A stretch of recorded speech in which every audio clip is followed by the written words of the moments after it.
जालन्यातील विधानसभा जागांवरून महायुतीमध्ये रस्सीखेच सुरू आहे। भोकरदन आणि बदनापूरच्या जागेवर शिवसेनेने दावा केलाय। शिवसेनेकडील जालन्याच्या जागेवर भाजपचा दावा आहे। जालना विधानसभेतून भाजपचे भास्कर दानवे हे इच्छुक आहेत।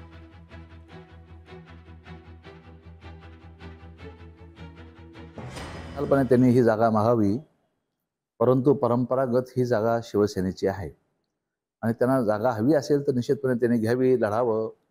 मग आम्हाला भोकरदन द्यावी, बदनापूर द्यावं। आम्ही जागा ते म्हणत असतील तर वरच्या पातळीवर जर विचार झाला असेल तर त्यांनी सांगावं, मांडावं बैठकीमध्ये।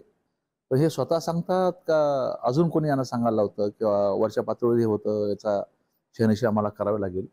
ठीक आहे, आम्ही भोकरदन आणि बदनापूरला तयार आहोत, आम्हाला त्या जागा द्याव्या। त्यांना भाजपला पाहिजे असेल तर वरच्या पातळीवरून त्यांनी काय घ्यायची ती घ्या, पण आमची मागणी राहील मग आम्हाला भोकरदन आणि बदनापूर द्यावी।